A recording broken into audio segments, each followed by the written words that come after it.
5, com os processos do Vitor, tá? A gente tem um físico também. E tem processo à distância e a gente... Esse é físico? Esse que está na tela aí, o 29 da pauta. Físico? Físico, doutor Vitor. Doutores, eu vou começar com os processos do doutor. Bom dia. Eu vou começar com os processos do doutor Vitor. Tem a distância e tudo, até a doutora Maria Laura chegar, para nós não perdermos tempo, tá? E adiantar para todos. Bom dia a todos. Estamos dando início a mais uma sessão ordinária da 10ª turma, no dia 7 de agosto de 2018. Indago aos colegas se confirmam, concordam com os termos da ata da sessão anterior. Não havendo oposição, fica aprovada na íntegra a ata da sessão anterior. Passamos ao pregão na forma regimental. Com a palavra o doutor Guilherme, secretário da turma. Pela ordem, senhora presidente. Pois não? Foi eleita nesta semana a nova diretoria do Tribunal Regional do Trabalho da 2ª Região. Sendo eleita presidente a desembargadora Hilma, que inclusive já atuou aqui em Minas Gerais, eu rogo a Vossa Excelência que se digne expedir um ofício de felicitações e bom êxito na gestão. E ainda naquele regional foi eleito para diretor da Escola Judicial, desembargador Sérgio Pinto Martins, conhecido de muita gente por conta de sua profícua produção. Então, também, que não integra o corpo diretivo, não é como o nosso regimento, então é uma estrutura à parte, e aí eu peço, então, ofício em relação a ambos. Pois é, ofício... felicitações e boa gestão. Dois, não a gestão inteira, a gestão toda. A presidente na pessoa da gestão toda, né? E o dele pela felicitações pela escola. Pois não, com adesão perfeita nossa, Ministério Público e o doutor, em nome da OAB. Bem, coloquem os dois, a presidente eleita e seu corpo diretivo, e ao doutor Sérgio na condição de coordenador, diretor da Escola Judicial da 2ª Região. Muito bem. Com palavras, Guilherme. Bom dia. Dando início à sustentação oral, processos físicos. Preferência regimental, sustentação oral à distância, juiz, MRS Logística, juiz fora. Bom dia. Doutor Guilherme, o senhor nos ouve bem, doutor? Bom dia, ouço perfeitamente. Passa ao pregão, processo número 29 da pauta, é o RO 854-2015, relatoria do excelentíssimo juiz doutor Vitor Salino de Moura S. e revisão da excelentíssima desembargadora doutora Rosiméria de Oliveira Pires. Recorrentes MRS Logística e Fernando Mendes Henrique. Recorridos os mesmos. Doutor Guilherme Nogueira Santos está inscrito para sustentação pela recorrente MRS. 29 da pauta. E o doutor está lá fora? Está por quem? Pela recorrente? MRS. Peraí, fala de novo o número. Recorrente MRS, é o 29 da pauta. Bom dia, doutor. Eu passo a palavra ao relator do processo, doutor Vitor Salino. Presidente, a nossa proposta de voto é no sentido de conhecer do recurso ordinário interposto pela reclamada. No mérito, rejeitar as preliminares de nulidade da sentença e de litispendência e dar provimento parcial ao apelo empresário para reduzir o valor dos honorários periciais ao patamar de R$ 1.500. Conheço ainda o recurso ordinário apresentado pelo reclamante. No mérito, dou provimento parcial ao apelo para acrescer a condenação o pagamento das parcelas vincendas relativamente às diferenças salariais. O valor da condenação fica mantido porque ainda é compatível. O senhor tem a palavra, doutor. Excelentíssima senhora presidente, na pessoa de quem cumprimenta esta douta mesa julgadora, ilustre representante do Ministério Público do Trabalho, ilustres colegas e ilustres servidores presentes. Excelência, eu peço vênia da proposta de voto do excelentíssimo desembargador relator, e no que diz respeito à equiparação salarial, eu gostaria de consignar expressamente nessa tribuna, com relação aos paradigmas Fernando Rogério de Lima Campo e Luiz Carlos Pinto, eles já ocupavam o cargo de maquinista na reclamada há muitos anos antes do reclamante. Então, há um fato impeditivo consistente na diferença de tempo da função superior a 2 anos. Vejam que o Fernando Rogério de Lima Campo, o primeiro paradigma, ele já era maquinista sênior desde agosto de 1999, e o reclamante, nessa época, era apenas auxiliar de maquinista.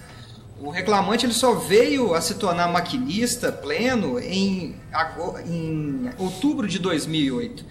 E no caso do paradigma Luiz Carlos Pinto, ele já era maquinista pleno em fevereiro de 1985, ou seja, 12 anos antes do reclamante alçar o cargo de maquinista pleno. Portanto, há um fato impeditivo, foi demonstrado a partir da ficha de registro dos empregados, que foi carreada aos autos com contestação, e, portanto, eu peço o provimento do recurso ordinário nesse aspecto.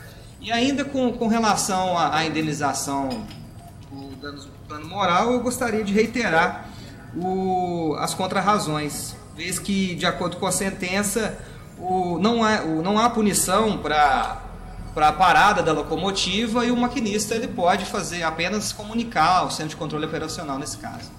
Muito obrigado. Bom dia. Doutor Vitor. Eu me reporto, senhora presidente. Eu sou segunda votante, estou de acordo integralmente com o voto. Terceiro votante. De acordo. Fica, portanto, proclamada a unanimidade nos termos do voto do relator. Bom dia, doutor. Bom dia, obrigado, excelência. Um abraço. Próximo. Encerrado sustentação oral. Pauta os processos físicos. Passamos à sustentação oral PJE. Pode fazer agora, doutora Maria Laura. Você está fazendo o que você quer fazer? Pode ser, doutora Maria Laura. Doutor Vitor, ainda não temos nenhum presente. Doutora Maria Laura ainda está abrindo o computador? O meu aqui, é isso que eu ia perguntar a ela, porque o rapaz da informática está aí ainda, se precisar de apoio, antes eu que acho que vá. O meu é... Vamos abrir uma, doutor Vitor, por favor. Doutor Vitor, ainda não há nenhum Parece que presente. Eu estou disponível já, tá, abriu Não há aqui. nenhum presente com a sustentação Não tem oral. nenhum do senhor. Tem nenhuma sua, Vitor? Até o momento, nenhum Ele presente. não tem sustentação? Ele tem e não estão presentes. O horário dele vai ser Se me 9h20. reconhecer, É porque o seu horário é 9h20. Ainda não então tem não nenhum abriu, presente. então não tem Nenhum jeito. advogado. Então abre, doutora Maria Laura. Vamos eu fazer acho, o pleno. acho que não está com problema, não.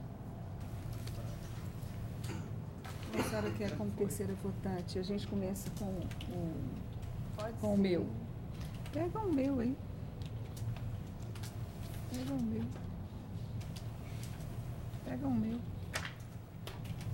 Então, nós vamos abrir a minha sala.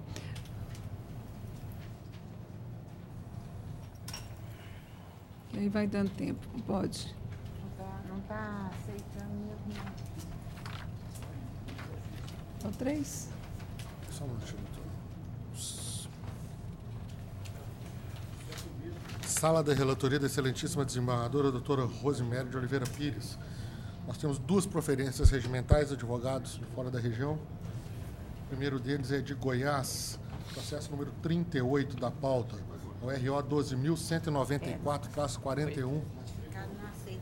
Dr. Augusto Maximiano Freitas está inscrito para sustentação pelo recorrente reclamante João Paulo Martins de Almeida, recorrente reclamado Banco Bradesco S.A., recorridos os mesmos, 38 da pauta, na tela. Ele é quem? Advogado, Você faz? recorrente reclamante, João Paulo, 38. Bom dia, doutor. Bom dia, excelência. Eu vou à conclusão para balizar eventual interesse na sustentação. Ok. Conheço do recurso interposto pelo reclamante. Não conheço do recurso interposto pelo reclamado porque é intempestivo. No mérito, dou provimento parcial ao recurso do autor para condenar o reclamado a pagar indenização por danos morais no valor de R$10.000, na apuração das horas extras para a realização do curso trainee, fixar que são devidos 1 hora e 30 minutos extras no ano de 2011, 14 e 30 minutos extras no ano de 2012, 5 horas extras em 2013 e em 2014, 1 hora extra em 2015 e 1 hora e 30 minutos extras em 2016. E ainda, determinar que o valor do quilômetro rodado é de 0,72 centavos a partir de 25/3/2015 para fins de apuração da indenização pela utilização do veículo. Acresço em 15 mil o valor da condenação nessa instância, com custas adicionais pelo reclamado no importe de R$ 300. Cumprido o disposto no artigo 832, parágrafo 3º da CLT, declaro a natureza indenizatória da verba hora deferida. 25 tem ali. Pode se manifestar. Excelentíssima desembargadora relatora, Rosemary, demais desembargadores aqui presentes, doutora Maria Laura, doutor Paulo Maurício, doutor Vitor Salino e membro do Ministério Público, doutora Júnia. Um bom dia. Demais colegas e presentes na sessão. Para mim é um prazer enorme sair de Goiás para vir sustentar pela primeira vez aqui no TRT da 3ª Região, né? E em razão da extensa matéria, já vou entrar nos méritos das questões do recurso. O primeiro tópico que pretendo fazer a sustentação oral é com relação ao cargo de confiança e às horas extras requeridas acima da cesta diária. Acho que a doutora relatora não mencionou nada, então entendo que não houve provimento do recurso do reclamante nesse tópico, né, doutora? Que não houve o quê? Provimento do recurso do autor nesse tópico, Não. que eu acho que não foi mencionado, né?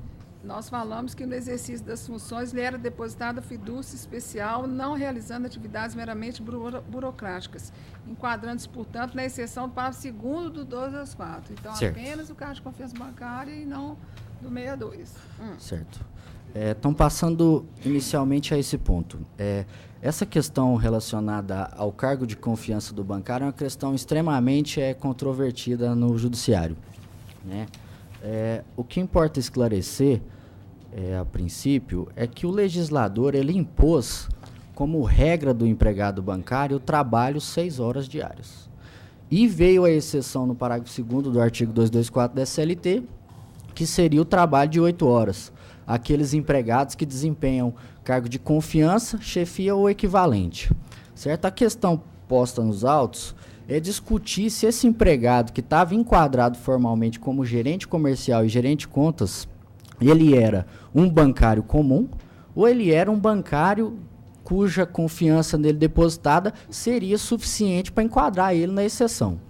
Só que o que a gente vê hoje na realidade é que as agências bancárias e de bancos em geral, elas fazem da exceção à regra e da regra à exceção, né? É notório que qualquer agência bancária que os doutores se direcionarem, vão poder verificar que existem mais empregados trabalhando 8 horas e menos empregados trabalhando 6 horas, certo? Em detrimento do maior lucro, é isso que os bancos fazem hoje.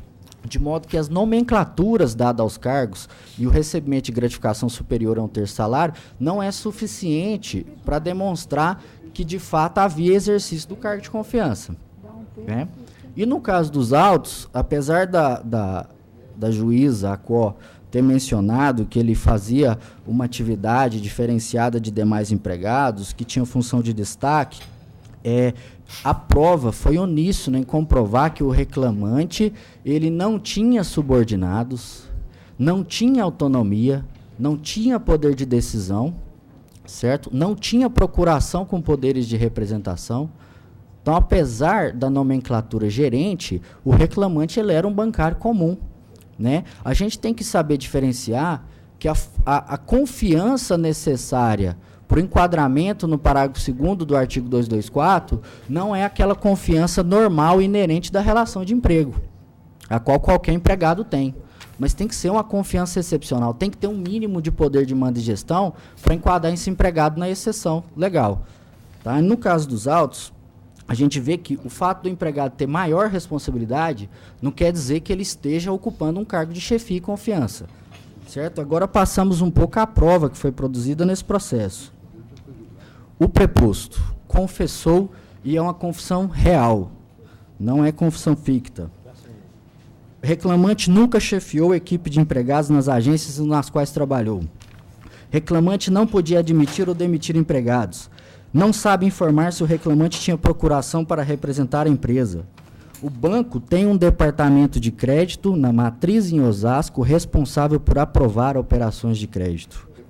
E, ao final, que o reclamante não poderia liberar crédito sozinho para cliente. Então, pelo próprio depoimento do preposto, já ficou claro, primeiro, que o reclamante ele não tinha empregado subordinado.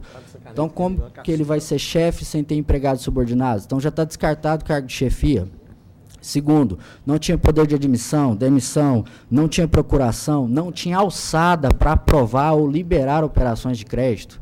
Certo? Hoje, nas agências bancárias, tal como foi comprovado pela prova produzida no processo, os bancários, aqueles de agência, eles não têm nenhuma autonomia na concessão de crédito. Né? O banco ele trabalha com um sistema de credit score, de modo que quem está na agência depende da autorização do departamento de crédito do banco, conforme ficou demonstrado nos autos. Né? E a prova testemunhal, ela também foi esclarecedora. A primeira testemunha ouvida no processo relatou: reclamante não podia assinar documentos do banco. Depoente e reclamante não tinham alçada para aprovar a liberação de crédito. Comitê de crédito não aprova liberação de crédito na agência, que o comitê de crédito serve para os gerentes levar a demanda da agência, dos clientes, a apreciação do gerente geral, competindo a este encaminhar ou não o departamento de crédito do banco. Que após a aprovação do departamento de crédito, é o gerente geral quem libera o crédito da conta do cliente, que o gerente tem uma margem de negociação conforme parâmetro delimitado pelo banco para negociar taxa com o cliente. A segunda testemunha: reclamante não assinava documentos, não tinha alçada para aprovar operações de crédito, que era feito pelo departamento de crédito, e era o gerente geral quem libera as operações de crédito. Então, a prova foi uníssona em confirmar que esse empregado, enquadrado como gerente comercial e gerente de contas, ele não tinha nenhum poder de decisão acerca das operações de crédito dos clientes e também não liberava operações de crédito lá na agência bancária, o que era feito pelo gerente geral da agência. Então, como que é possível a gente enquadrar esse empregado na exceção de jornada de 8 horas, sendo que ele não tem nenhuma autonomia dentro da agência, não tem nenhum poder de decisão, de modo que as suas funções não diferem de qualquer outro empregado bancário comum. A gente não pode admitir o que é feito nas agências bancárias, que você chega na agência, tem mais caciques do que índios. Não há como uma agência bancária ter mais chefes do que subalternos. Né? Então, essa é a nossa argumentação. Diante da total ausência de comprovação de autonomia, poder de decisão, o empregado não assinava pela reclamada, apesar de, obviamente, ter uma confiança nele depositada, mas essa confiança é aquela natural do contrato de trabalho, não é uma confiança excepcional a fim de enquadrá-lo na exceção de jornada do bancário. Então, o reclamante, à luz desse procurador, era um bancário comum. A reclamada, que tinha o ônus de comprovar o exercício do cargo de confiança, não comprovou. A prova dos autos denota que esse empregado não tinha nenhum poder, nenhuma autonomia e não realizava nenhuma tarefa diferenciada daqueles bancários comuns. Portanto, deveria ter sido enquadrado na jornada de 6 horas. É o fim para este tópico, relatora. Terminou? Este tópico. Quer outro? Posso passar para os demais? Tem os 10 minutos. Certo. 2 minutos? Mais 2 minutos. 2 minutos? Então vou ser breve. A meritíssima juíza declarou na sentença que o reclamado poderia juntar documentos na fase de execução para comprovar a diferença salarial. Isso trata-se de tratamento desigual às partes. Cabia à reclamada ter juntado documentos junto com a defesa e não fez. Desse modo, o reclamante petiou a reforma da decisão nos termos do artigo 400 do CPC. Venda de seguros. A venda de seguros, inclusive, como foi objeto da defesa apresentada pelo banco reclamado, ela é uma atividade que deve ser exercida pelos securitários. Todavia, no caso dos autos, restou comprovado que o reclamante ele realizava essa atividade, tanto que tinha meta para tal. E, apesar disso, ele vendia os produtos de seguro, que a meta era dele, e quem recebia o comissionamento eram os corretores, o que configura ainda mais o locupletamento e enriquecimento ilícito por parte do empregador nesse ponto. Né? E a lei é clara, 4.594/64, só o corretor pode fazer negociação de seguros. Todavia, nas agências bancárias, ao invés do banco reclamados incluir corretores, o que eles fazem? Botam metas para os gerentes das agências ficarem vendendo os produtos. E, ao entender desse procurador, é uma situação clara de acúmulo de função. Outro ponto é a questão das horas extra-ENET, cuja relatora deu parcial provimento. Eu não sei se o fundamento foi com base na listagem que foi juntada pelo banco reclamado, uma vez que, conforme decorre do nosso recurso, essa listagem é totalmente indevida, incompleta e imprestável como prova. Tá? Essa listagem ela é tão imprestável que, apesar da gente ter impugnado na petição de réplica, a meritíssima juíza Acó considerou ela para apuração das horas extras que foram deferidas, só que nessa própria listagem tem como data de término cursos que o reclamante fez após ser demitido. Né? Não tem condição nenhuma do empregado ter realizado curso após sua demissão. Então, a listagem que o banco junta, que foi totalmente impugnada e realizada de modo unilateral, ela não corresponde à realidade dos cursos realizados pelo empregado. Trata-se de apenas alguns cursos lançados pelo banco e datas aleatórias. Né? Então, ela não pode ser considerada, devendo ser observados os demais documentos com o inicial. Agradeço. E, por fim, só peço também a majoração do dano moral, uma vez que R$10.000 para o Banco Bradesco não equivale a nem um pouco mais de 2 remunerações ou nem 2 remunerações do empregado, de modo que não cumpre o caráter pedagógico da medida, e esse banco ele já é condenado por esse fato várias vezes nessa especializada, então é notável reincidência, merece majoração o valor da indenização. Obrigado, excelências. Doutor Augusto, todos os temas que o senhor traz são em repetição à decisão de primeiro grau, exceção do dano moral, que realmente eu foi coloquei agora. em 10 mil, foi agora, Isso. e os colegas então opinam se esse valor é razoável. A questão E o dano moral, excelência, data vênia, eu só não observei, mas eu acredito que fosse, pelo teor do recurso, de transporte de valores, né? Porque havia outro pedido de dano moral também. Pois foi danos morais. Só um instante. Tem mesmo. O que eu estou dando é o adicional de risco, transporte de valores. Tá? Só esse dano moral que eu confirmei a indenização aqui. Certo. Outro ninguém. Bom, resumidamente, aquela lista de TRENID dos cursos, eu acabei realmente confirmando a validade. Fiz o exame da prova testemunhal, mas entendi que realmente o reclamante é que teria contra essa listagem, entendi que a prova do reclamante não foi suficiente para impugnar, afastar a validade dessa listagem. E fiz essas contas, no final deram as horas extras que já falei. As horas extras do cargo de confiança, eu entendo as suas afirmações, que pode haver um abuso da parte de banco, deve até haver, não sei, porque realmente é mais vantajoso pagar um terço do que pagar a 7ª e 8ª horas como extras, mas o fato é que toda a sua sustentação fundada na sua argumentação, de que ele não tinha cargo amplo, que ele não tinha subordinados, ainda bem, porque se ele tivesse tudo, eu colocava ele realmente na exceção do artigo 62. O artigo 224, parágrafo 2º, nós entendemos que ele apenas necessita que haja um exercício de atividades que não sejam de mero suporte gerencial e atendimento. E era o caso do autor, que era gerente de contas, que ganhava 1/3 em relação ao salário efetivo dele, que, embora não tivesse subordinados, por sua vez também não subordinava mais ninguém, senão o grande gerente geral da agência, que ele tinha atuação na reunião e, embora seu voto não fosse o último voto determinante, que seria do gerente geral, ele podia opinar e podia votar.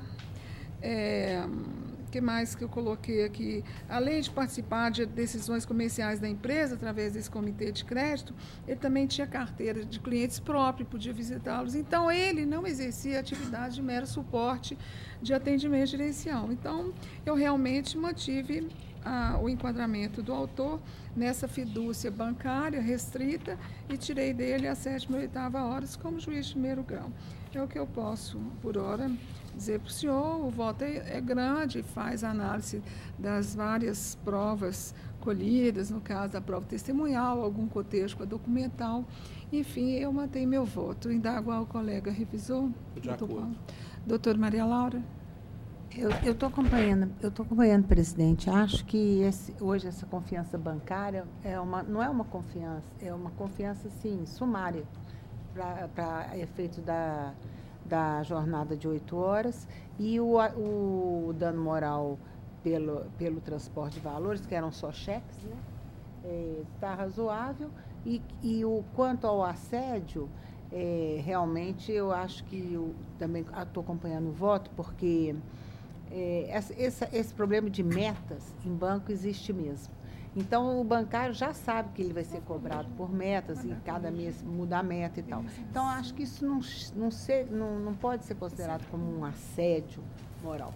Isso aí é notório que todos já se treinam e se submetem a isso, mas não causa assim, maiores transtornos, nem terror psicológico, como foi alegado, não. Então, estou acompanhando integralmente o voto da relatora. E nós também, né?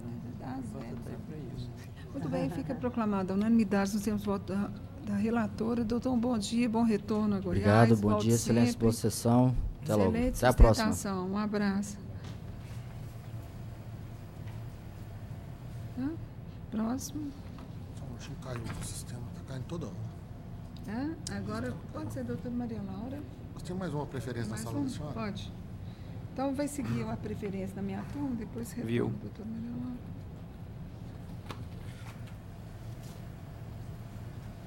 Permanecendo sala de relatoria da excelentíssima desembargadora, doutora Rosimédia Oliveira Pires, processo número 28 da pauta preferência regimental, advogada de Pará de Minas. É o RO 11.347-86. Dr. Márcio Alexson da Silva está inscrito para sustentação pelo recorrente reclamante Júlio César Pessoa Gomes. Recorrente reclamado, Empresa Brasileira de Correios e Telégrafos, recorridos os mesmos. 28 da pauta.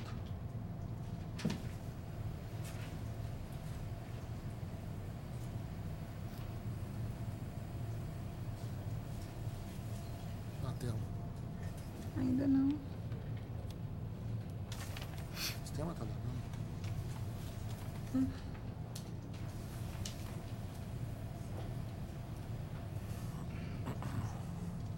Bom dia, doutor. Bom dia.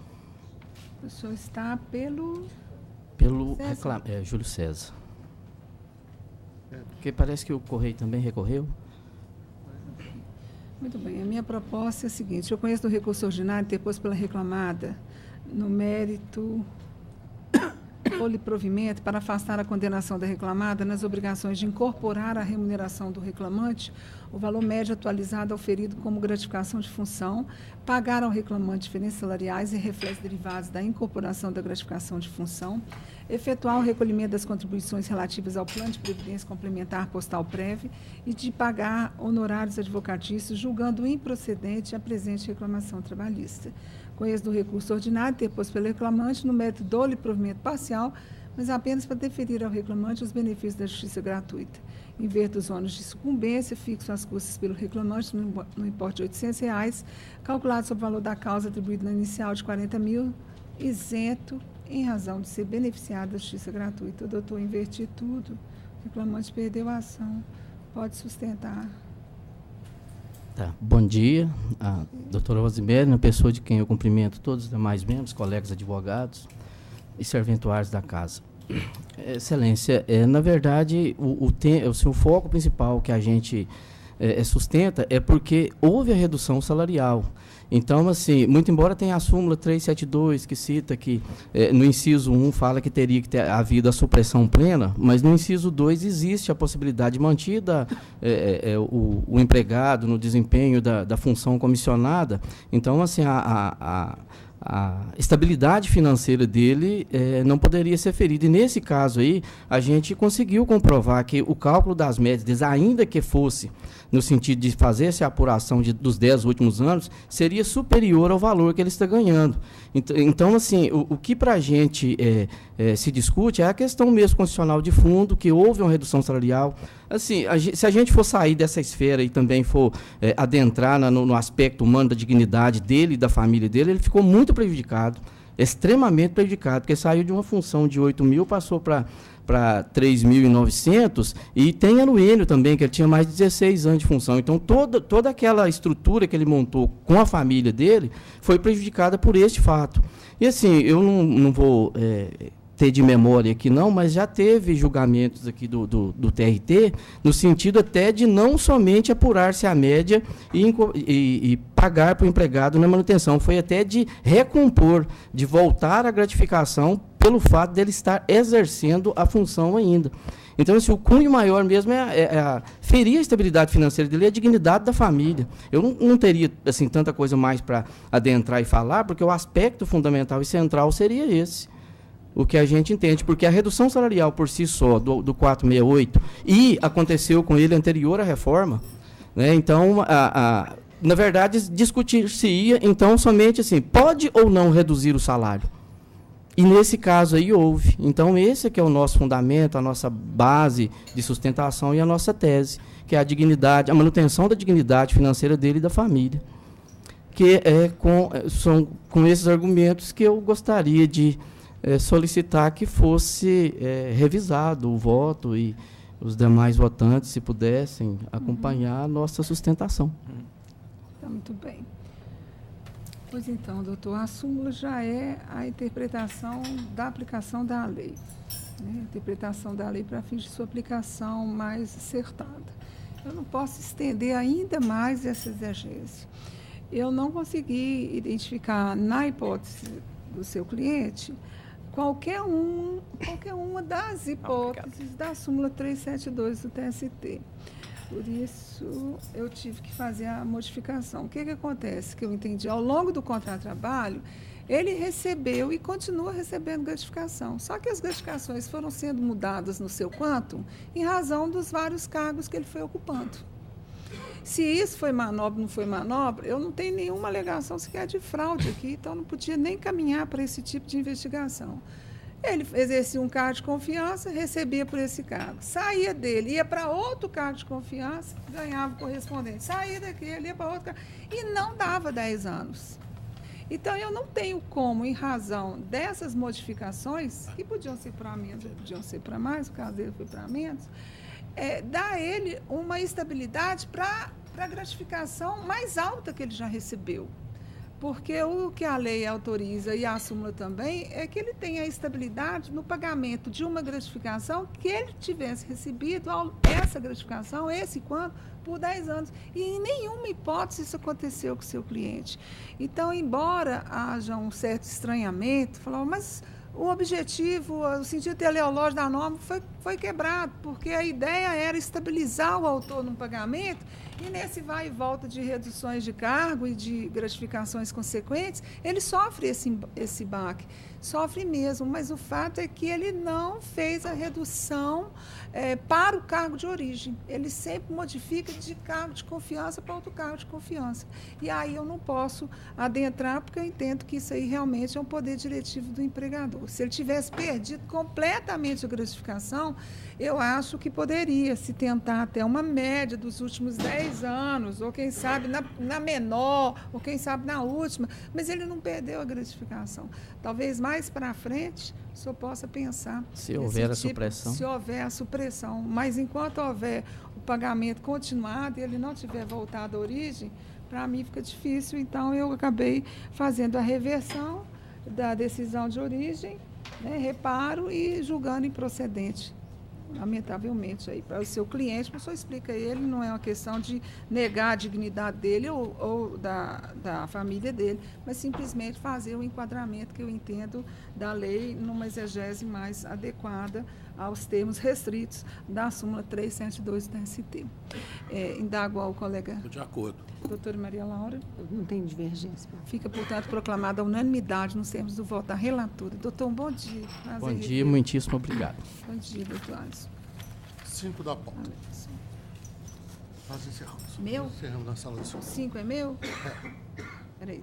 Então, 38. 5, relatoria, doutora Rosimar.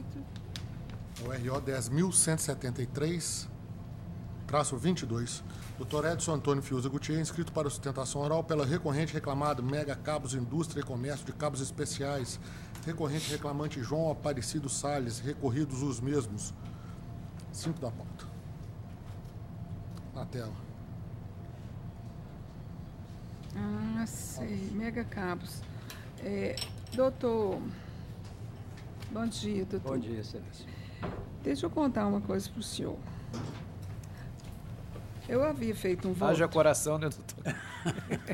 Mas Ele fez não uma foi cara de ruim apreensão, pro senhor, foi não. É porque é o seguinte, no juízo de admissibilidade, meu recurso originalmente era no sentido de negar a admissibilidade, entendendo que tinha sido feito o pagamento por uma guia indevida, imprópria, em razão da reforma, da nova lei, da 13467.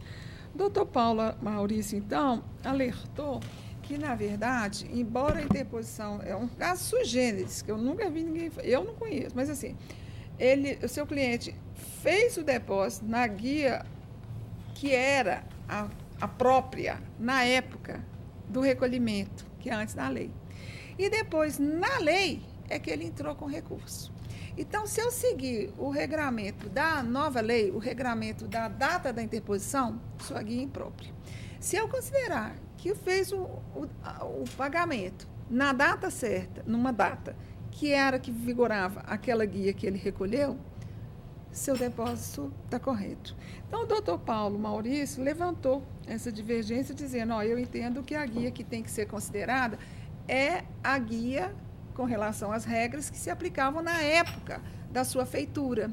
Eu achei razoável, acolhi a divergência e escrevi, então, aqui, porque isso vem um pouquinho em cima, não dá tempo de fazer o voto no seu mérito e passar novamente por todos. Então, eu sugeri que, acolhendo, em razão das peculiaridades do caso, e sendo comprovado o depósito na conta vinculada do reclamante, e, portanto, atendendo o sentido teleológico da norma, eu acolhi a divergência e proponho a retirada de pauta para a elaboração de novo voto, superando essa questão. Então, eu lamento, mas menos mal do que se ficasse o que estava aqui. Não é isso, doutor Paulo? Doutora Maria Laura, isso. De acordo com Não me oponho, não. Embora a gente não decida sempre assim, sempre a gente considera a data do recurso, que o certo é o depósito na data do recurso, mas como houve essa mudança uma mudança tão assim, inesperada, inclusive, porque sempre foi na GFIP, né? É uma mudança que surpreendeu todo mundo e não se sabe porque não vejo nenhuma má-fé do empregador ter feito esse depósito assim, nas vésperas da nova lei. Às vezes até mesmo por insegurança, sem saber como que seria e o que ia acontecer, porque essa lei, eu nunca vi tanta polêmica para entrar em vigor uma lei, antes e depois. Então, acho que, como foi esse caso excepcional, agora, realmente, agora... Eu acho que ele fez, foi isso mesmo, ficou com medo, porque ficou foi no medo. dia 7, agora a data dos requisitos... Teria acesso a uma guia nova, talvez, sei lá. Ficou com medo porque preferiu fazer, vou fazer aqui que eu já sei como é que faz, do que esperar dia 11 para ver como é que vai ser. O doutor Paulo até argumentou, excepcionalmente. Doutor Paulo até argumentou a data da sentença, a data da intimação do reclamante, mas nada disso me convenceria. O problema é que realmente o pagamento foi feito. Mas o certo é considerar o depósito na data do recurso, né? Eu só poderia passar se eu tivesse assim. essa visão da má-fé, né? Falar, malandrinho, está fazendo isso antes. Eu acho que foi por insegurança mesmo, como todo mundo ficou. Então, eu não vejo objeção, não. Nós vamos superar, então, e vai, então, ser inserido vai ser retirado de pauta e inserido posteriormente, oportunamente. Sai nova publicação, né? Uhum. Obrigado, excelência. Obrigado, senhor. Obrigado, senhor. Pode comemorar que não é todo dia, não. Isso é raro.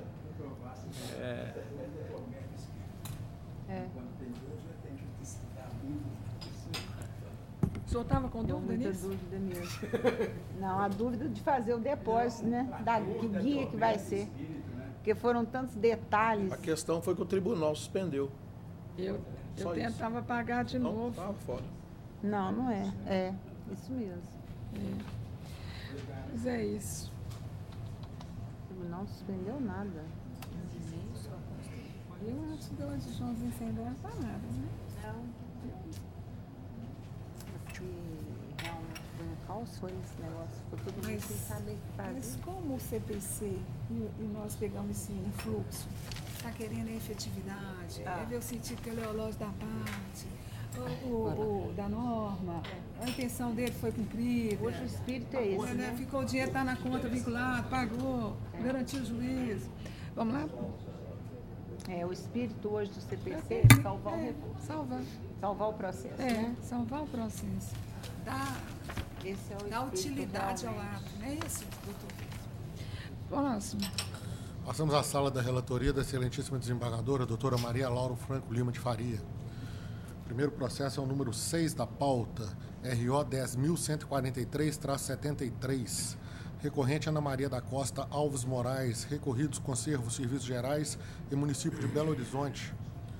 A doutora Fernanda Gabriela Ribeiro Lopes está inscrita para apenas assistir ao julgamento pela recorrente reclamante. Correto, doutor? É a reclamante que está inscrita? Sim. Recorrente, exato. Com a palavra, desembargadora Maria Laura. Eu estou dando parcial provimento ao recurso para afastar a extinção do feito sem resolução do mérito e determinar o retorno dos autos à origem, a fim de que a reclamante seja intimada para emendar a petição inicial quanto aos valores dos pedidos, na forma do artigo 321 do CPC.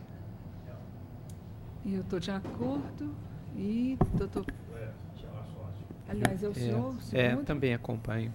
Eu sou terceiro, também acompanho. Então, fica proclamada a unanimidade. Nós temos o voto da relatora. A senhora tem outro processo, né? Fernanda Gabriela Ribeiro Lopes está inscrita para sustentação também no processo número 12 da pauta. Então, RO 10.327-07. Recorrente e reclamante Keila Aparecida da Silva, recorrido Banco Santander. Doutora Maria Laura. 12. Banco Santander. Essa matéria já não é a primeira vez que vem aqui na turma.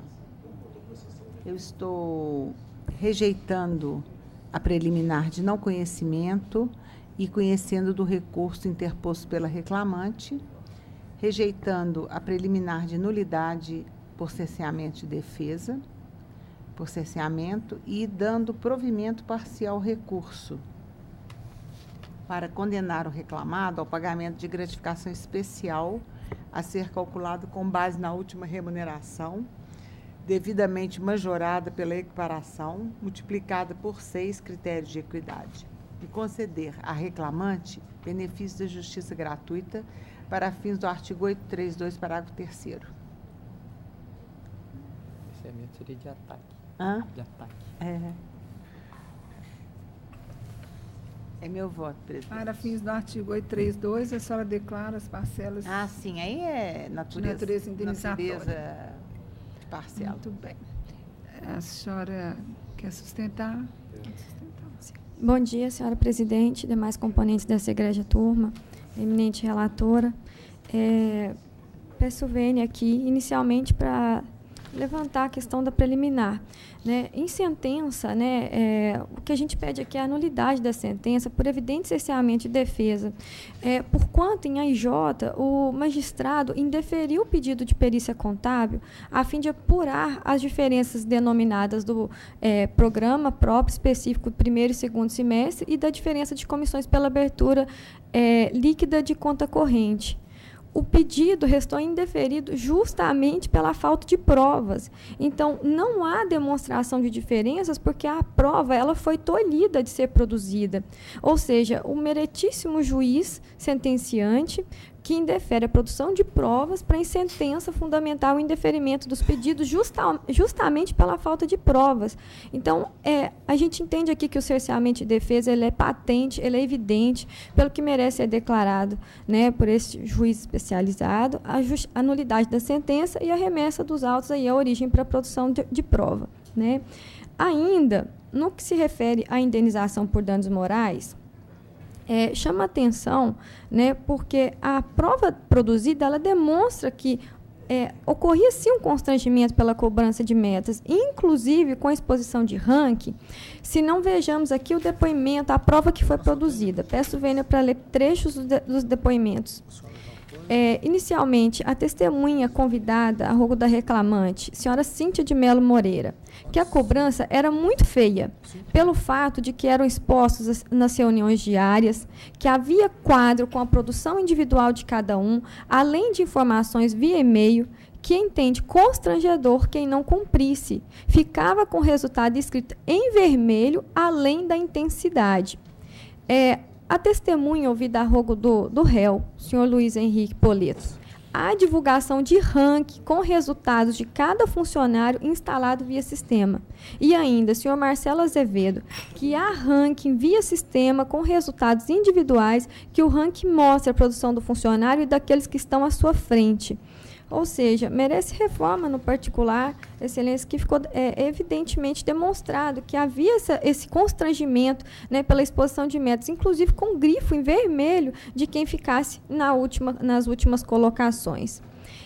Ainda, quanto à obrigatoriedade de labor em período grevista, conforme depoimento da senhora Cíntia de Melo Moreira, a depoente nunca participou de movimento grevista, que apenas os colegas sindicalizados participavam de movimento grevista, que apenas os sindicalizados poderiam participar da greve, que o gerente geral dizia que se participasse poderia haver demissão. Então ficou demonstrado que havia sim uma ameaça de demissão no caso de aderirem ao movimento grevista. E por último, chama a atenção de Vossas Excelências quanto à quebra do sigilo bancário. Diferentemente do que constou na sentença, que era uma verificação genérica, né, conforme constou no comando sentencial, vejamos o depoimento da senhora Cíntia, que o gerente-geral da agência já comentou com a depoente sobre movimentação de sua conta bancária, que gerentes têm acesso às contas bancárias dos funcionários, bem como o depoimento do senhor Marcelo Azevedo, testemunha ouvida a rogo do réu. Gerente geral pode ter acesso à conta de funcionários. Então, peço reforma no particular por inteira justiça, é o que se requer. Bom, no que tange à nulidade, aconteceu o seguinte, que bem no encerramento da primeira audiência, não foi requerida essa prova pericial. E ainda foram ouvidas as partes e informaram que não possuíam outros documentos a serem juntados e, nesse momento, ficou declarada preclusa a prova documental. Então, somente depois, na audiência de instrução, que a reclamante pretendeu produção de prova pericial. Aí eu entendi correto o deferimento do juízo, porque senão a cada audiência seria o caso de se requerer uma prova. Acho que foi bem conduzido o processo. Acho que houve, assim, deveria ter sido requerida essa prova, se realmente era importante, de início na audiência inaugural. No que tange ao dano moral, é aquele problema. É tanto motivo para dano moral, é um elenco de motivos. Já enfraquece o pedido, a meu ver. Porque o dano moral tem que ser uma coisa tão forte que impeça, que realmente esteja alterando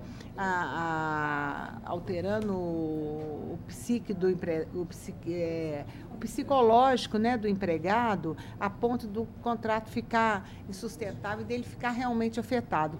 Então, aí começa aquele rol de pedidos. É porque foi quebrado o sigilo, porque tinha meta, porque a cobrança de meta era de outra maneira. Eu, no meu voto aqui, eu examino e rebato todos esses fundamentos, mas eu realmente não vi motivo para deferir dano moral aqui, nesse caso. Por isso que eu estou mantendo meu voto nesse sentido. De acordo. Eu vou só fazer uma afirmação aqui, doutora Maria Laura.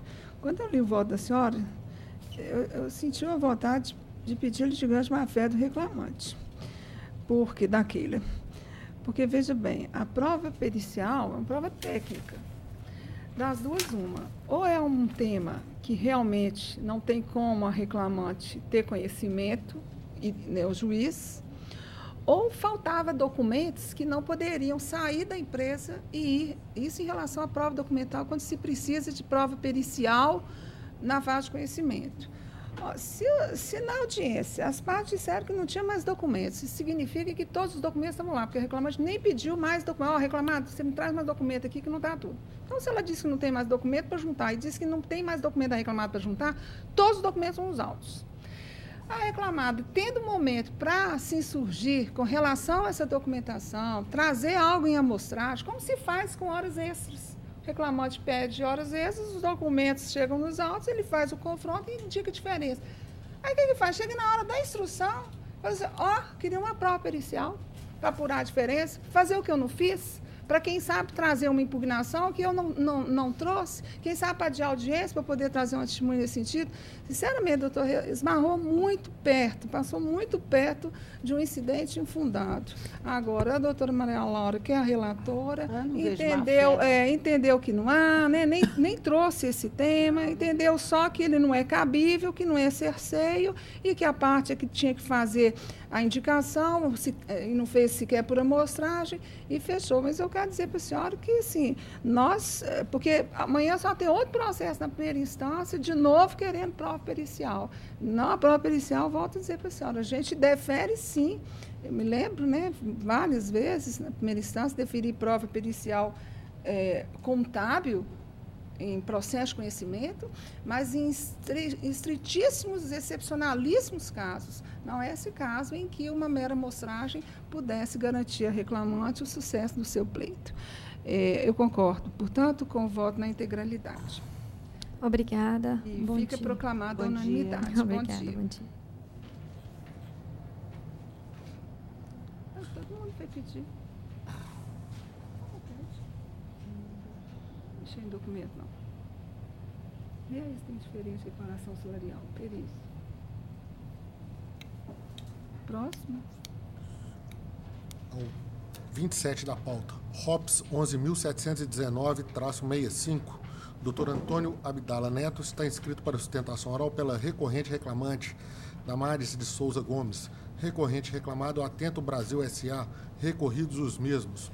27 da pauta. Na tela. O tamanho do ROPS, pelo amor de Deus.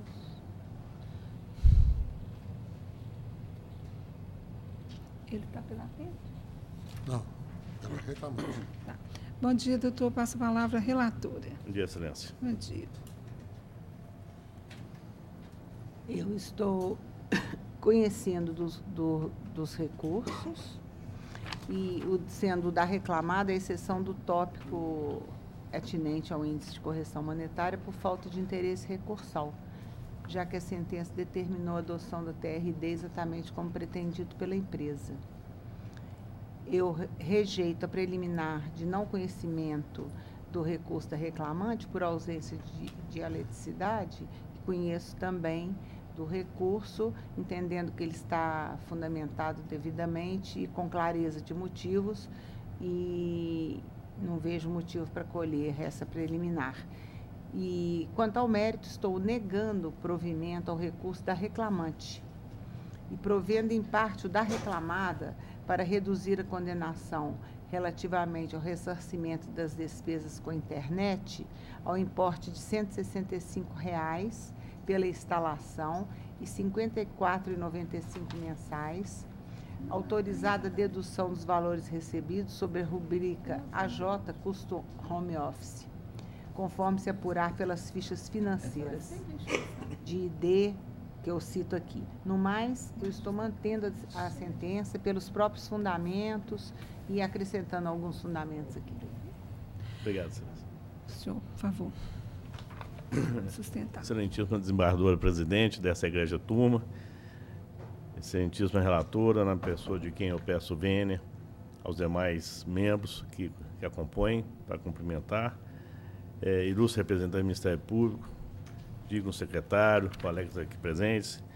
Excelência, esse caso trata-se de uma justa causa aplicada à empregada e merece ser analisado alguns aspectos. A reclamante foi contratada em 2014 para trabalhar na sede da empresa no regime de 12 por 36 em telemarketing. E, ao longo do contrato de trabalho, foi alterada a relação, passando a reclamante a trabalhar no sistema de home office. Nesse sentido, ela se viu obrigada a ter que arcar com as despesas de internet, com manutenção dos equipamentos. Desculpem. E veio a ficar grávida. Em agosto de 2017, por infelicidade da reclamante, o notebook dela quebrou. E ela não tinha como arcar com essa despesa. Isso aí, inclusive, está documentado com um orçamento, as folhas 39 do processo. E pediu retorno para a empresa. Agora imagina a situação dela. Grávida, sem condição de trabalhar, sem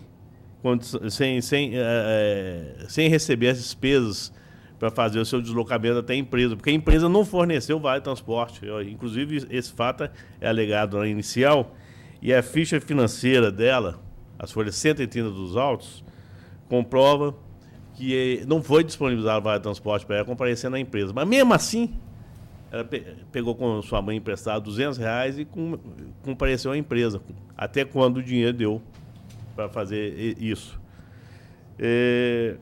A empresa entendeu que estava faltando, porque realmente estava com uma gravidez de risco, isso aí é comprovado pelos atestados médicos. Quem é mulher e quem já teve filho sabe que a pressão alta na gravidez a torna uma gravidez de alto risco. E esse era o caso da reclamante. Precisou ir várias vezes ao médico e foi, no curso do contrato, ela foi excluída do plano de saúde da empresa, diante dessa justa causa que lhe foi aplicada, tornando ainda mais difícil a situação dela, que já era difícil. Mas o que chama mais atenção também é que as reiteradas advertências ou suspensões típicas das empresas de telemarketing, porque para essas empresas, o simples fato do empregado atrasar 1 minuto a ida ao banheiro, ou chegar 1 minuto atrasado, já é motivo para dar uma advertência. E a última dada a ela foi em julho de 2017, por não atender prontamente um cliente. Quer dizer, motivo totalmente diverso. Então, eu bato na tese de que não há imediatidade do ato, que não há proporcionalidade entre a penalidade máxima aplicada à reclamante e o fato dela não ter comparecido, até porque a empresa não disponibilizou também o vale de transporte para ela, como ressaltado na inicial, dentre outros aspectos que já foram amplamente divulgados no recurso interposto. Então, não obstante a culta decisão da ilustre relatora, eu peço vênia para pedir a reforma do voto, nesse caso específico, para que sejam analisadas essas questões, definindo a reclamante os pleitos da inicial. E em relação, a relatora não deixou clara a questão do recurso aqui, mas em relação ao recurso da reclamada, há um aspecto também suscitado, eu não sei se a ilustre relatora analisou, a questão, a reclamante teve a carteira dela furtada, na verdade roubada. E eu junto à ocorrência policial na inicial, comprovando o fato, e peço a transcrição do contrato de trabalho, porque ela tirou uma nova carteira de trabalho e, ao ingressar na justiça pedindo a reversão da justa causa, ela não teve ainda lançado esse contrato da nova CTPS. Isso é um direito do trabalhador ter o contrato anotado na carteira.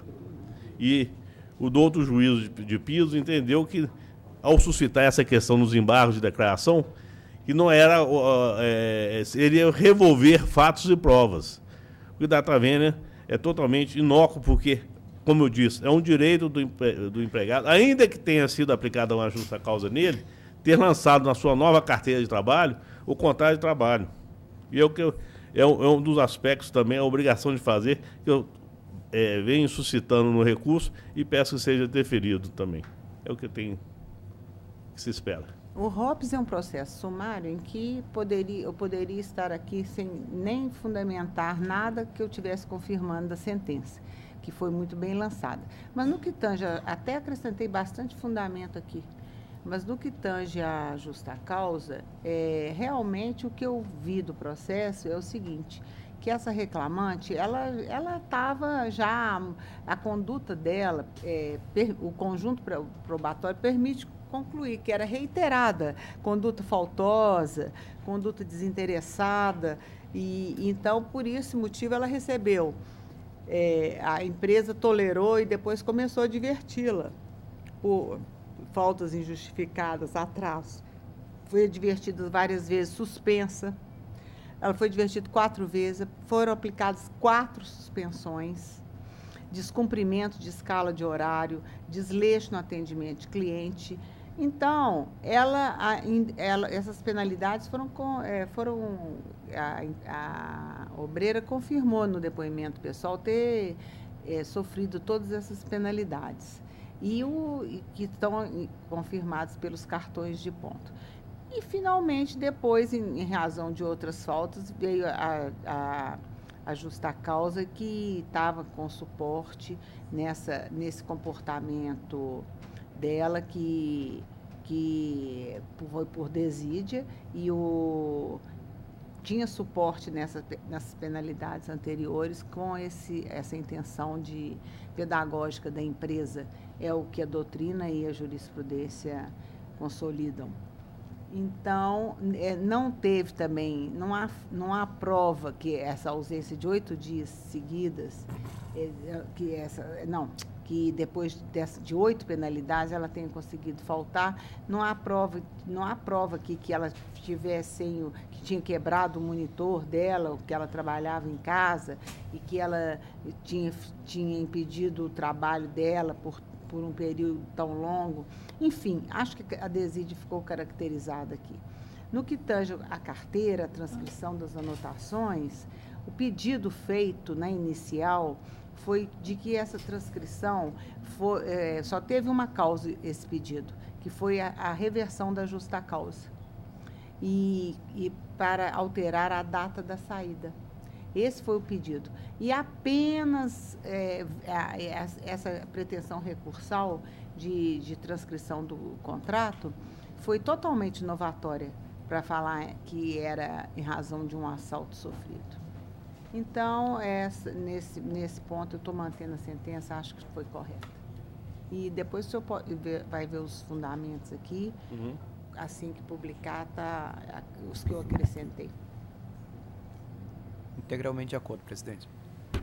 Eu também. Está fundamentada aí a desídia, as faltas, 8 punições, monitor não comprovadamente quebrado, ficou de 11 a 24 de fevereiro, desde 2014 que ela vem faltando, não tem realmente uma prova favorável a ela. Eu também estou de acordo, só falando que esse pedido do senhor, embora não faça parte do processo de anotação, acho que o senhor pode dirigir diretamente à empresa. Não acredito que a empresa vá recusar de fazer uma mera transcrição. A doutora realmente se limitou ao pedido inicial. Eu estou de acordo também. Fica proclamada a unanimidade. Nós temos o voto da relatora. Perfeitamente. Bom dia. Bom dia, doutor. Pediu para nós, gente. Próximo. Passamos à sala da relatoria do excelentíssimo desembargador Dr. Paulo Maurício Ribeiro Pires. Da doutora Maria Laura acabaram? Encerrados. Encerrado, viu, doutor? Próximo. Doutor Vitor ou doutor Paulo? Doutor Paulo Maurício. Processo número 2 da pauta, o RO 10.027-05. Recorrentes Fabiano Alves Leite e SPAL Indústria Brasileira de Bebidas. Recorridos os mesmos. Doutor Emerson Fernando Silva está inscrito para sustentação pelo recorrente e reclamante. Bom dia, doutor. Bom dia. Passo a palavra ao relator.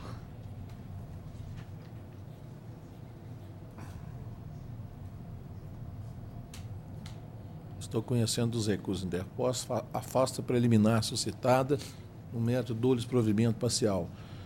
Ao recurso da reclamada para arbitragem R$ 75,00 por mês, a indenização devida a título de aluguel e desgaste de depreciação do veículo.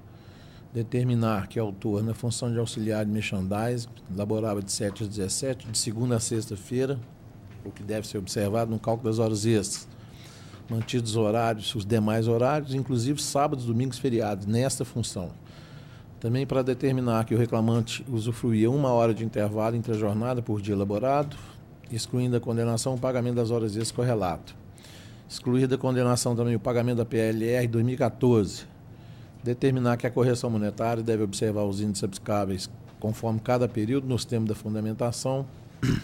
E ao recurso do reclamante, eu condeno a reclamada ao pagamento das diferenças de verba quilômetro rodado a partir de abril de 2012, conforme se apurar através de diferença entre as médias pagas antes e após referido mês pela empresa, com base nos recibos de pagamento colacionados, folhas 552 e 598. Também para condenar a réu ao pagamento de R$ 150 mensais a título de diferença de comissões, observados os reflexos, parâmetros de cálculo determinados na origem. Mantenha ainda o valor da condenação ainda compatível.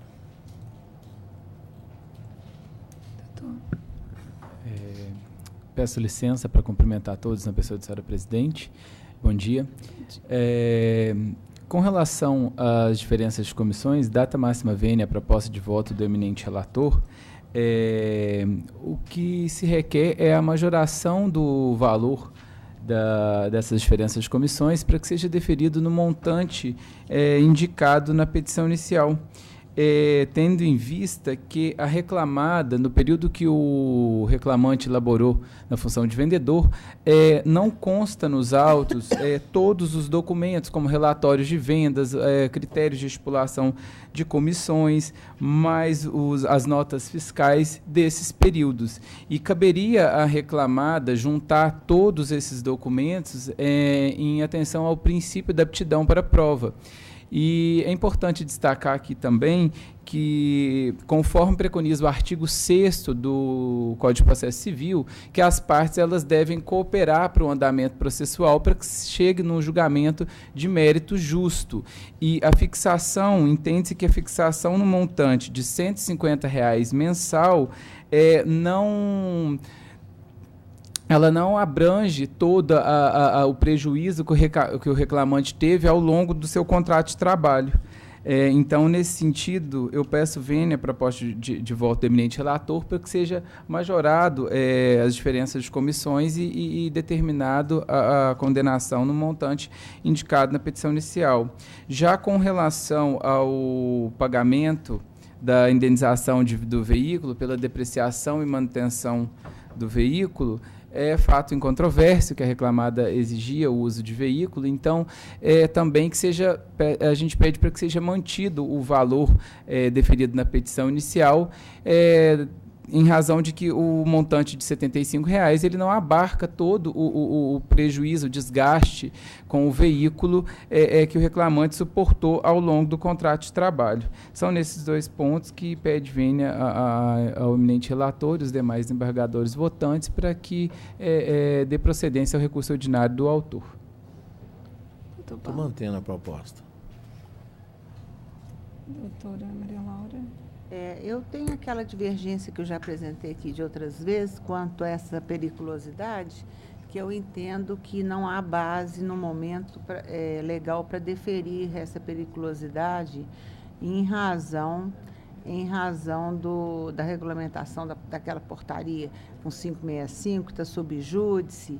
Então, eu tenho uma certa dificuldade para dar essa periculosidade, tendo em vista esse processo que está correndo lá na primeira região. E então, já manifestei de outras vezes, devo ficar vencida, como sempre, mas continuo com a mesma posição. E no que tange a indenização pelo uso e depreciação da moto, eu reputo razoável a importância de R$ 300 deferidos na sentença e não reduzo. Não acompanho o relator na redução, para acho que é 75, uma coisa assim. Doutor Vitor? Com relação ao primeiro tópico, eu rogo vênia à divergência, estou acompanhando o relator, porque me parece não só auto-aplicável, como uma condição mais benéfica ao trabalhador. Com relação ao valor da indenização, aí eu concito né, a ambos, para ver se conseguimos caminhar para um voto médio, que não seja nem o 300, que pode parecer exagerado para o tipo de motocicleta que é utilizado, como também o 75 talvez fique um pouco aquém do custo efetivo da manutenção. Olha, eu achei que a sentença, da minha parte, eu acho que a sentença está de acordo com vários processos que eu tenho visto, e inclusive que eu tenho apreciado. Então, não acho que eles devam diminuir, não. Acho que a sentença avaliou bem. Eu conheço um pouquinho de veículo, inclusive de moto ou de carro. Se ele gastava R$50 era muito. E outra, um aluguel de motocicleta na região de Belo Horizonte está girando em torno de R$140, R$160. Além dele receber pelo quilômetro rodado, que já cobre em tese. O caso é que não houve recurso aqui por parte da reclamada. Esse gasto, geralmente, quem roda por quilômetro rodado já está envolvido. Manutenção de veículo, quilometragem rodada, tem um pequeno desgaste já envolvido nesse valor. Então, além disso, o juiz de primeiro grau deferiu, além do quilômetro rodado, eu estou diferindo a diferença e estou diminuindo, sim, os R$300, que eu acho que é absurdo. É impossível uma motocicleta gastar de manutenção R$300 por mês. É praticamente impossível. Por isso que eu estou arbitrando esse valor. Acaba sendo o voto médio. Vai ser voto médio. Pode decidir. Então, vencida esta etapa, né, ou não encontrando espaço ainda para caminharmos para essa proposta de voto médio e ainda assim muito cuidadoso com relação à orientação jurisprudencial, eu estou acompanhando o relator. Muito bem. Então, fica proclamado por maioria, nos termos do voto do relator, apenas vencida a desembargadora Maria Laura nos dois aspectos, no recurso da ré com relação ao adicional de periculosidade, que ela excluía a parcela, e mantinha a sentença no que se refere à indenização pela depreciação. Isso. Doutor, um bom dia ao senhor. Tem outro processo aqui? Não. Não. Só um bom dia. Muito obrigado, bom trabalho. Bom trabalho. Não acho que é caro, não. Vamos rodar. Eu acho assim, desprestigia muito o juiz. R$300, careta no consórcio de moto. Próximo, doutor Guilherme. Processo número 1 da pauta, é o agravo de petição 376-82. Agravante é o Sindicato de Informática do Estado de Minas Gerais, Sindados, agravado IBM Brasil, Indústria, Máquinas e Serviços Limitada. Doutor Leandro Guizini Smartiazzi está inscrito para sustentação pela agravante Sindados. E a doutora Silvia Helena Campos Campara pela agravada IBM, apenas para assistir, doutor? Ok. 1 da pauta. Bom dia, doutor. Passa a palavra ao relator. Eu estou rejeitando esse preliminar de não conhecimento, arguídos em contra-razões pela executada, conheço do agravo de petição interposto pelo sindicato exequente, no mérito eu dou-lhe provimento para cassar a decisão de folhas 1985, que extinguiu a execução por falta de interesse e determinar o prosseguimento do feito. Também chamar a ordem o feito para declarar nulos todos os atos praticados após a juntada de petição de folhas 1026 e 1031. Indeferir o pedido autoral de aplicação de multa por litigância de má-fé na executada, determinar o registro de se tratar de execução definitiva, tendo em vista a certidão de trânsito em julgado constante dos autos, folha 580, e determinar o retorno dos autos à vara de origem para que o juízo fixe o valor dos honorários periciais contábeis que entender satisfatório para remunerar o trabalho do expert, considerando a complexidade da causa. Em caso de recusa, o perito já nomeado, folhas 969, deverá ser destituído e nomeado outro especialista que aceite o encargo pelo valor fixado, cabendo registrar que já foi depositada pela executada a quantia de R$40 mil para custear os honorários periciais contábeis. Eu só fazendo um adendo aqui já para os advogados, diante dessa complexidade dessa ação, parece que não há nem discussão entre as partes do que se vai fazer posteriormente àquela situação do perito que se dispôs a fazer a perícia, né, diante dessa complexidade, e já tem até um valor depositado para ele. Então, essa é a proposta de voto. Não há interesse. interesse, a doutora não fala, não tem sustentação. Doutora Maria Laura? Eu estou acompanhando o relator. Doutor Vitor? Também de acordo. Fica proclamada a unanimidade nos termos do voto do relator. Obrigado, bom dia, bom trabalho. Dia. Doutor. Passamos à sala da relatoria. Excelentíssimo juiz doutor Vitor Salino de Moura S. Processo número 5 da pauta. É o RO 10.092-46. Dr. Juscelino Teixeira Barbosa Filho, inscrito para sustentação pelo recorrente reclamante Jaime Reis de Miranda, recorrente reclamado HNK-BR Logística e Distribuição, recorridos os mesmos. É o número 5 da pauta. De aluguel de moto. Bom dia, doutor. Excelência. A palavra, doutor Vitor. É o número 5 apregoado, senhora Exato. presidente? Só um momentinho, por delicadeza, Não, na tela. porque não tinha aberto Não, aqui, eu também fui... não entrou, não. Agora entrou. HNK. Conheço do recurso ordinário apresentado pela reclamada e, no mérito, nego-lhe provimento. Conheço do recurso ordinário interposto pelo reclamante e dou-lhe parcial provimento para decotar a determinação de compensação das diferenças salariais decorrentes da equiparação salarial com adicional de 1/10 da remuneração do reclamante, este deferido no processo referido na demanda, porque acabei entendendo que a natureza é diversa. Doutor Juscelino, tem interesse? Senhor presidente, na pessoa de quem é todo saúdo, a proposta de voto do ilustre relator atende os anseios do reclamante. Eu gostaria de aguardar eventual divergência para sustentar. De resguardo, mas da minha parte não há divergência. O doutor Paulo também não. Fica proclamada a unanimidade nos termos do voto do relator. Obrigado, bom dia a todos. Bom dia, senhor. Tudo bem, Vitor. Gostei disso. Não vou pensar nada.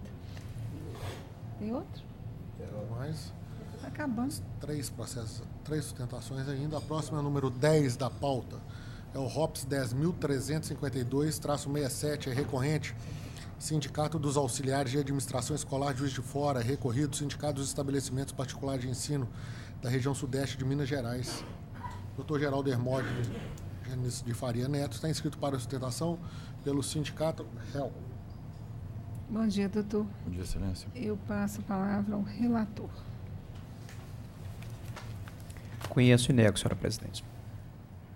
O senhor está como recorrente, então o senhor tem a palavra. Excelentíssima desembargadora presidente, na pessoa de quem cumprimento a todos, algumas questões específicas que gostaríamos de pedir vênia para inicialmente pontuar, no que diz respeito a um pedido que foi feito desde o primeiro grau em relação a um efeito suspensivo em relação à decisão. Pois, independentemente do mérito que trataremos adiante da discussão de intervenção na atividade sindical, que é o nosso entendimento em relação à decisão de primeiro grau, entendemos que houve, por parte da douta magistrada de primeiro grau, cerceamento do recorrente em relação ao duplo grau de jurisdição. Isso porque, em breve síntese, o sindicato patronal entrou com a presente ação exigindo que o sindicato recorrente declarasse quem seriam os dirigentes com estabilidade sindical, observando-se o número de 14 dirigentes como limite, que nem é essa a discussão principal, por entendermos que, independentemente dessa situação, estar-se-ia caracterizando a intervenção na atividade sindical. Porém, na sentença, o que ocorreu? A tutela de urgência foi deferida no julgado de primeiro grau.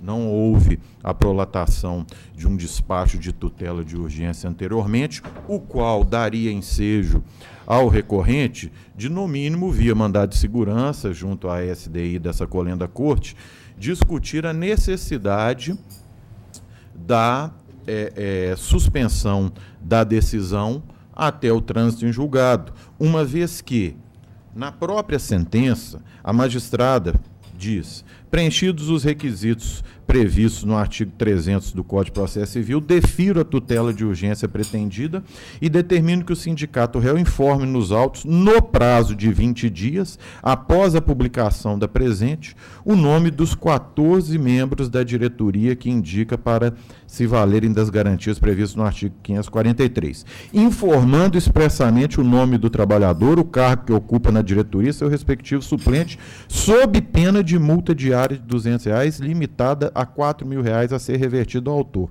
Ultrapassado o prazo acima previsto, inclusive o lapso de composição da multa, serão considerados detentores das citadas prerrogativas os 7 primeiros membros e os 7 primeiros suplentes citados nas atas de eleição do sindicato réu. Ora, esse prazo determinado de 20 dias para a declaração de quais seriam aqueles com estabilidade sindical, ele correu simultaneamente com o prazo do próprio recurso ordinário.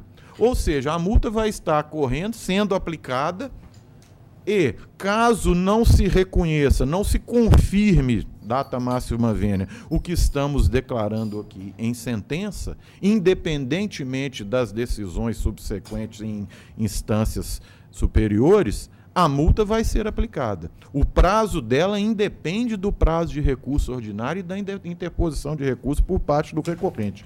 Data máxima vênia e uma tutela de urgência que, na nossa concepção, conforme ampla doutrina juntada em peça recursal, não só fere o acesso ao duplo grau de jurisdição, a tutela de urgência em sentença, data vênia, como também, no caso presente, a combinação de um prazo simultâneo em relação à necessidade de declaração expressa do nome dos dirigentes que seriam o sindicato obrigado a declarar, seria o reconhecimento do próprio pedido.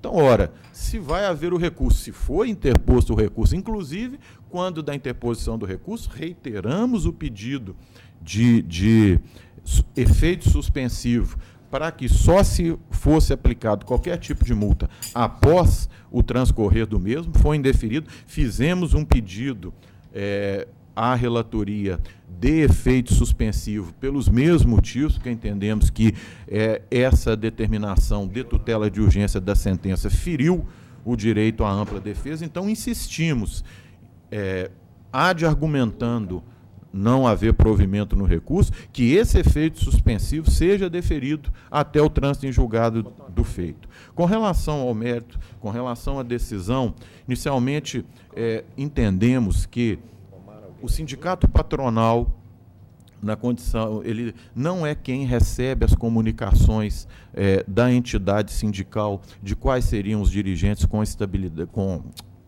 estabilidade, ou seja, aqueles eleitos na eleição que observou todos os requisitos legais, todos os ditames. Trata-se de uma categoria de mais de 2.500 trabalhadores na base, cuja diretoria, no momento, em relação à atual direção, tem 17 dirigentes que abarcariam, que estariam hoje no exercício de atividade sindical. Entendemos que, conforme também decisões colacionadas, esse número não fere qualquer princípio legal, porque a sentença, inclusive, cita princípios legais, e entendemos que suplanta a própria decisão da súmula 369, como também do artigo 522, as prerrogativas do artigo 8º da Constituição da República, mas, independente da discussão do número de dirigentes aqui, nesse caso presente, essa ação declaratória, essa ação com o judiciário declarando, em substituição ao ente sindical, quem são os diretores com estabilidade sindical de forma aleatória, data vênia, trata-se, sim, de intervenção na atividade sindical, pois, repetimos, não há abuso na representação sindical presente dos sindicatos auxiliares de administração escolar da cidade de Juiz de Fora. Repetimos, mais de 2.500 trabalhadores na base, com uma diretoria de 17 dirigentes. Essa intervenção, essa declaração que o sindicato patronal faz, ela tem, inclusive, as mesmas características de outras ações já ajuizadas, por exemplo, contra o Sindicato dos Professores do Estado de Minas Gerais, cuja base é de 70 mil, e também se insiste no número de 14 dirigentes para uma base deste tamanho, que os critérios de sentença foram basicamente os mesmos. Nessa outra situação que peço Vênia para citar como exemplo, a discussão já está sendo travada em nível de Supremo Tribunal Federal. E o que fez o sindicato patronal no outro feito, que houve uma decisão que, nesse caso, está com o efeito suspensivo, mas já informou a categoria, e isso está sendo feito lá em Juiz de Fora também, a possibilidade de dispensa dos diretores. Então, o que se busca aqui, na verdade, é uma declaração judicial limitando o número de dirigentes para efetivamente poder dispensar esses diretores. Então, o que se alega, o que se fundamenta é que a inicial, o processo da forma pleiteada aqui, é uma clara, na nossa visão, clara intervenção na atividade sindical, pois reiteramos, pedimos Vênia novamente para dizer que não há qualquer tipo de abuso na composição da chapa dessa entidade. Pede justiça. A questão do artigo 522 está superada pela decisão do excelso pretório. Com relação à extensão da argumentação de fundo, refoge realmente a cognição limitada de uma demanda sujeita a procedimento sumaríssimo, cuja escolha foi da própria parte. Com os elementos que nós temos nos autos, realmente a indicação do corpo diretivo é fundamental para o deslinde. Não vejo abuso algum, por essa razão que a decisão originária está sendo mantida. Eu também estou de acordo, doutor Paulo. Estou de acordo. Fica proclamado. Jorge, só excelência, perdão. É só em relação ao pedido de efeito suspensivo, se não foi acolhido nesta instância. Não foi nada acolhido. Fica proclamada a unanimidade nos termos do voto do relator. Tema ainda que vai procurar, né? Tem abuso, não tem abuso, com a descarga tem que ter, tem complicado. Para mim falta legislação, né? Mas a legislação existe, né? E foi declarada constitucional. Agora, se é insuficiente, aí é uma outra luta, né? Pois é. Seu julgamento foi legal. Próximo. Outra luta. Processo número 13 da pauta. É o RO 10.457-39, recorrentes Banco Santander e Bruno Rodrigo Santos de Carvalho, recorridos os mesmos e Somar Soluções Financeiras. Dr. Eduardo Vicente Rabelo Amorim, inscrito pelo recorrente reclamante. Qual que é, doutor? 10 o quê? 13. Certo. Essa palavra ao relator. 457. Estou chegando lá, o voto é longo, agora que eu cheguei à conclusão, que é no sentido de conhecer do recurso ordinário apresentado pelo segundo reclamado, é o Santander, e no mérito rejeitar as preliminares de perda de objeto e de legitimidade passiva, e quanto ao mais, dar provimento parcial ao apelo, para determinar a retificação da CTPS do obreiro, seja efetuada no prazo de 15 dias, a partir da intimação específica.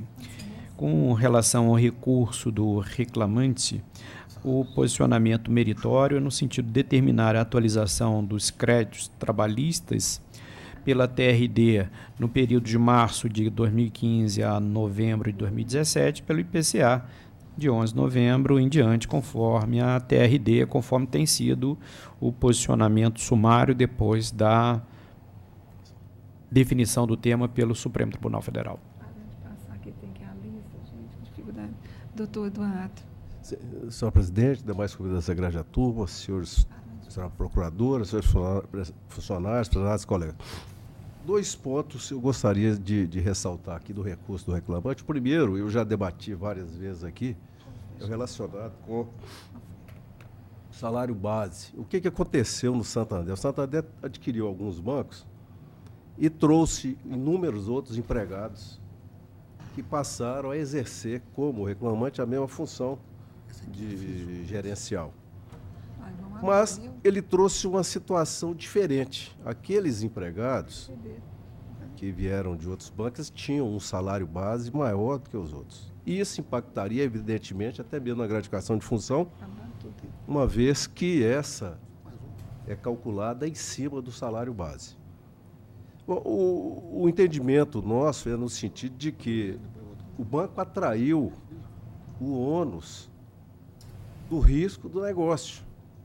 Então, se ele trouxe essa nova modificação na estrutura dos seus empregados, ele teria que assumir também os salários proporcionalmente daqueles. Então, esse é o ponto que eu gostaria de novamente trazer aqui. E o outro seria com relação à gratificação especial. O ponto comum naqueles que receberam a gratificação especial foi dispensa sem justa causa. E o banco bate muito dizendo que teria havido somente no período do ano de 2012, alguma coisa assim. E o recorrente aqui, no caso, ele trouxe no seu recurso uma cópia de uma ata da primeira vara de Betim, no processo de Eliane Simões de Souza contra o Banco Santander, 12.013.22.2015.503.026, em que foi ouvido o preposto, e ele disse expressamente no final do depoimento que no ano de 2015, o gerente de pessoa física recebeu gratificação especial quando era dispensado, mas a depoente não sabe quais os critérios para pagamento. Então, não foi limitado ao ano de 2012. Então, se a coincidência única é a dispensa sem justa causa, e se houve prova, uma confissão, em que pese ter sido no outro processo, de que houve pagamento fora daquele período que o próprio banco alega, então nós entendemos, com respeito à proposta do ilustre relator, que aqui sim a gratificação especial deveria ser deferida, provendo-se o recurso. É o que se espera, presidente. Doutor Vitor. Na verdade, as duas temáticas estão imbricadas. O Santander realmente comprou os bancos que tinham salários diferentes. Às vezes, até por isso é que o banco, apesar do rentável setor, não se tornou efetivo. Para o trabalhador, o benefício foi continuar empregado. Até porque se o mercado pagasse mais, talvez tivesse deixado o Santander. O fato é que, uma vez inserido naquela corporação para efeito de processo, é indispensável que haja uma prova efetiva, né? O plano de cargo e salário foi mencionado, mas não houve exibição, não houve a comprovação para esse efeito de confronto e produção de prova útil. É o mesmo sentido do que ocorre com a gratificação especial. O fato de alguém mencionar em dado momento não confere a certeza indispensável para que a autoridade judiciária possa fixar isso em sentença, até porque pode ser em benefício próprio, pode não se aplicar ao reclamante e não há nenhum elemento de prova neste processo que enseje o deferimento do pleito. Eu estou mantendo integralmente o voto. Eu também não vou fazer a leitura do voto que é do doutor, mas com relação à gratificação especial e ao princípio da isonomia, que não houve violação, que a hipótese não se enquadra ao reclamante, é muito convincente. Eu vou confirmar minha total concordância com relação ao voto do relator. Doutor Paulo? Estou de acordo. Então, fica proclamada a unanimidade nos termos do voto do relator. O doutor Guilherme está me alertando aqui que só tem um processo na pauta física. Viu, doutor Vitor? Sim, pois não. Processo na pauta física. Podemos avançar, é claro. Do doutor que ficou para trás é o 25. É o primeiro, né, doutor Guilherme? Pode fazer o pregão, por favor. 25 da pauta física, o RO 267/2015.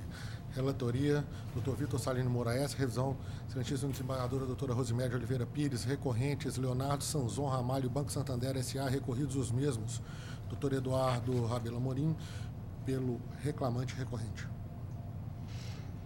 Pode falar, doutor Vitor. A nossa conclusão é no sentido de conhecer dos recursos ordinários interpostos pelas partes, mas não dos documentos vindos com um apelo do trabalhador. No mérito, negar provimento ao do reclamante e dar provimento parcial do reclamado para determinar que na atualização dos valores dos danos materiais e morais seja utilizada a TRD como índice de atualização monetária. E aqui eu acho importante esclarecer, porque a fixação do índice de correção deriva do fato da atualização ser a partir da sentença, né? E aí, a partir do fato constitutivo, portanto, já era a nossa diretriz, a TRD, conforme o entendimento turmário. É por isso que está sendo recheado. 2017? É sim, senhora. Então, está certo. Então, eu até tiro uma divergência que eu estava lançando aqui para a gente tomar. Eu própria, em processos meus, não tinha verificado essa extensão, mas, então está certo, doutor, é só TR mesmo, porque fica por... Mas, porque só está certo. A Constituição é a sentença, né? Verdade. Doutor, por causa da natureza da parcela. Doutor, o senhor tem algo? Não seria só com relação à majoração dos valores, mas... Parece o doutor Vitor. É uma matéria que o senhor sabe que já estamos aqui com valores mais ou menos estabelecidos e estabilizados. É isso.